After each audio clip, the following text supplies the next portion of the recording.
دیکھیے گا ہمارے اسٹوڈنٹس جو ہیں، ہمارے طالب علم جو ہے، ہمارے اساتذہ جو ہے بہت بڑے محنتی ہیں، بڑے اچھے ہیں اور تعلیمی معیار اتنا اچھا ہے. تو میں سنتا تھا لیکن آج میں نے دیکھ بھی لیا.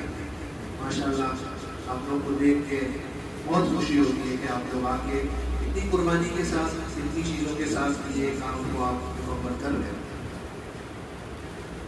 رسول اللہ صلی اللہ علیہ وسلم جب مدینہ شریف میں تھے، آپ سب جانتے ہی ہوں گے کہ جب لیلۃ القدر کی بات آئی تھی، لیلۃ القدر کی جب بات آئی تو ایک رات ایسی تھی جس میں رسول اللہ صلی اللہ علیہ وسلم نے سجدہ کیا تو کہاں کیا؟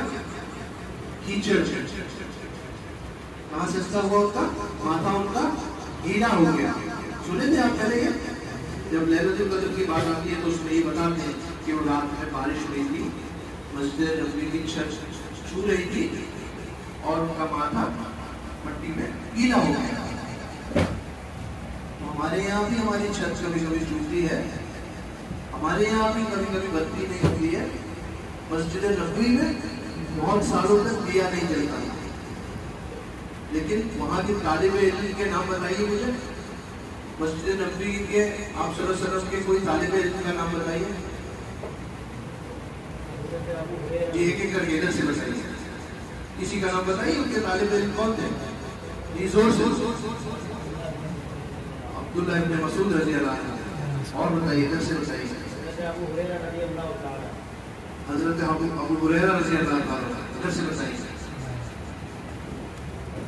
ادھر سے بتائیے. عبداللہ ابن عمر رضی اللہ عنہ. عبداللہ ابن عباس رضی اللہ عنہ. عبداللہ کے تو لائن لگے رہے ہیں. ہاں، یہ سارے نام جو آپ لے رہے ہیں یہ سارے لوگ بعد میں کیا بنے؟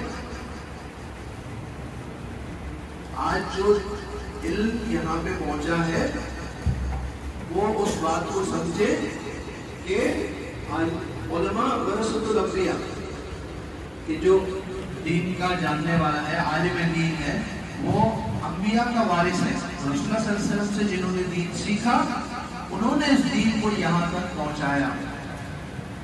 اور آپ اگر اس مشقت کو جھیل رہے ہیں یا اس مشقت کو خوشی خوشی جھیل رہے ہیں بنا اس کی کمپلین کے میرے آج یہ نہیں ہے وہ نہیں ہے، دقت ہے. لیکن یہ رسول اللہ صلی اللہ علیہ وسلم اور صحابہ کرام کی سنت، ان کی زندگی میں یہ مشقت آئی. حضور پاک صلی اللہ علیہ وسلم کا گھر کتنا بڑا تھا؟ ان کا جو حجرہ تھا ایسا ہاتھ کرتے تھے دیواریں لگ جاتی. جب نماز پڑھتے تھے تو جگہ مکمل نہیں ہونے کی وجہ سے اما عائشہ اپنا پیر موڑ لیتی تھی کیونکہ سجدے کی جگہ نہیں ہو پاتی. ایسا بڑا کمرہ نہیں تھا. جب ان کی زندگی میں یہ مشکلات آئے اور ان صحابہ کی زندگی میں یہ مشکلات آئے، انہوں نے پوری طرح سے دین کو حاصل کیا.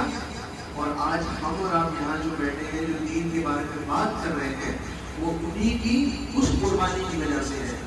اور میں یہ امید کرتا ہوں کہ آپ لوگ اس چیز کو سمجھ کے کہ یہ کام جو آپ کر رہے ہیں، دین کا حاصل کرنا، دین کے بارے میں پڑھنا، اس کا علم حاصل کرنا، اس کو جب آپ یہاں سے آگے لے کے جائیں گے تو آپ بھی وہی کام کر رہے ہوں گے جو رسول اللہ صلی اللہ علیہ وسلم کے صحابہ نے کیا تھا.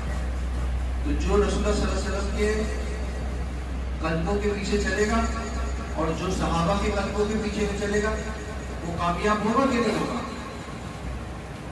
کامیابی ملے گی کہ نہیں ملے گی نا. یہ چیز سے میں اپنی بات شروع کرنا چاہ رہا تھا کہ یہ جو تکلیف لگتی ہے کوئی بات نہیں. ایک ایک حدیث جب سیکھ کے آپ بولو گے تو اس کا جو اجر ملے گا اس تکلیف سے بہت زیادہ. رسول اللہ صلی اللہ علیہ وسلم کی حدیث میں آتا ہے نا کہ جس نے 40 حدیثیں غالباً یاد کر دی، آپ میں سے کتنوں کو ابھی نہیں تھوڑے دنوں میں ہو جائیں گی یاد. کتنا بڑا درجہ ان کو ملے گا، ہے کہ نہیں؟ تو یہ یاد رکھنا، یہ دنیا جو ہے دنیا سجن المؤمن و جنت الکافر. دنیا میں آئے ہیں، ان تکلیفوں کا جو معاملہ ہے دنیا کا ہے، لیکن آخرت بہت بڑی ہے. تو کبھی بھی علم حاصل کرتے وقت یہ مت سوچنا کہ کیا حال ہے. میرا آج کا موضوع یہ تھا کہ کیا آج کل کی جو حالت ہے ہمارے ساتھ مسلمانوں کی، ہمارا یہ جو اسکرین ہے یہ کام نہیں کر پا رہا ہے، مولانا نے صحیح کہا تھا، تو ہم اس کا ٹینشن نہیں لیں گے.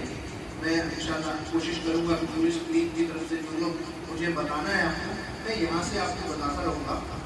کافی چیزیں تھی جو تھا ارادہ، لیکن وہ جگہ ہماری لائٹ اتنی ہے کہ ہم کر نہیں پائیں گے. کوئی بات نہیں، میں کوشش کروں گا کہ میں آپ کو وہاں تک خود ہی لے جاؤں.